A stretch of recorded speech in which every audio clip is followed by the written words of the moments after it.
Hello दोस्तों, मेरा नाम है मन्नत। आप सुन रहे हैं मन्नत की आवाज। आज का हमारा टॉपिक जो है वो सास बहू का झगड़ा और समाधान है। अगर आपने चैनल को सब्सक्राइब नहीं किया है तो सब्सक्राइब करते हैं ऐसी वीडियोस के लिए। तो चलिए स्टोरी सुनते हैं। हाल ही में ही नैना का विवाह हुआ था और उसे अपने पति के साथ ससुराल वालों के साथ मिलकर ज्वाइंट फैमिली में रहना शुरू कर दिया। कुछ दिनों के बाद उसे पता चला कि वे अपनी सास के साथ नहीं रह सकती। नैना की सास रूढ़वादी वाली थी, जबकि नैना आधुनिक जीवन शैली वाली लड़की थी। जल्दी उनके बीच में झगड़ा होने लगे। कई महीनों बीत जाने के बाद दोनों में से किसी का व्यवहार नहीं बदल पाया। समय के साथ साथ नैना और ज्यादा आक्रामक हो गई और उसने अपनी सास से नफरत होने शुरू हो गई।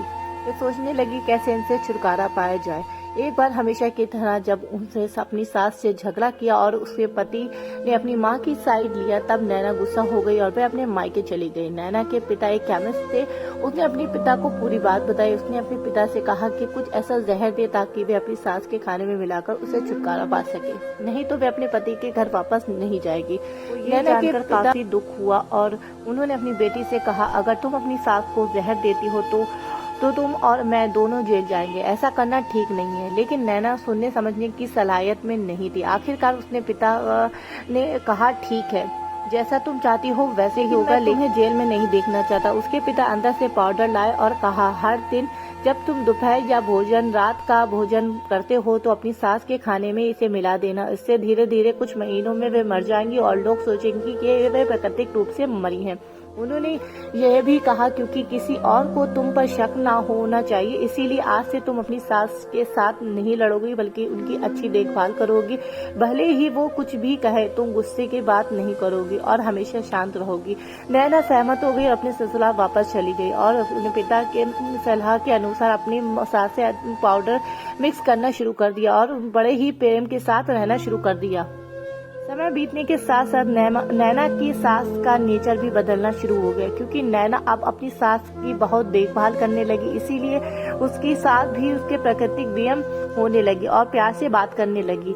5 महीने बीत गए और नैना खाने में पाउडर मिक्स कर रही थी। लेकिन अब घर का वातावरण बदल गया, क्योंकि झगड़े नहीं थे।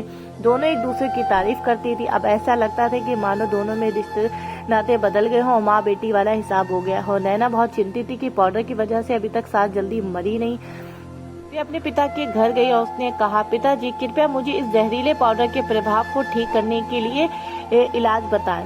मैं अपनी सास को खोना नहीं चाहती। वे मेरी माँ की तरह है और मैं इससे बहुत प्यार करती हूँ। उसके पिता मुस्कुराए और कहा, कौन सा जहर दिया था? हैरान हुई नैना अपने पिता से पूछती है कि उन्होंने ऐसा क्यों किया। पिता ने कहा, बेटा, अगर तुम किसी से इंसान से प्रेम चाहती हो तो तुम्हें उसे प्यार देना पड़ेगा। रिश्ते एक गाड़ी की तरह होते हैं और उन पर लगे पहिए की तरह। जब तक सही पहिए ठीक से आगे नहीं बढ़ेंगे तब तक गाड़ी ठीक से नहीं चल सकती। बस इसी बात का एहसास दिलाने के लिए मैंने ऐसा किया। तुम्हें अपनी सास के प्रति नर्म रखने को कहा। तुम्हारी अच्छाई देखकर उन्होंने भी अपना बदलाव बदल लिया। तुम्हें समझना शुरू किया और तुम दोनों में एक दूसरे के प्रति बदलाव हुआ। यही कारण है कि तुम्हारी सास में आज तुम मेरे पास भागती हुई आई हो। नैना अपने पिता को बात समझ चुकी थी और आप भी इस बात को समझ चुके होंगे। मॉरल स्टोरी की आज की सीख है, सास बहू के झगड़ों को समाधान हर इंसान अपनी परिस्थितियों का शिकार होता है। ये अक्सर कई मतभेदों में जन्म दे सकती है। हालांकि एक दूसरे को समझने की कोशिश करनी चाहिए, एक दूसरे के साथ अच्छा व्यवहार संबंध बनाने की थोड़ी अपने आप को बदलने की कोशिश करनी चाहिए, अच्छे से रिश्तों को निभाने की कोशिश करनी चाहिए और शांत रहना चाहिए। अपने आप को ढालना चाहिए। पति पत्नी के झगड़े हो, किसी तरह का झगड़ा हो।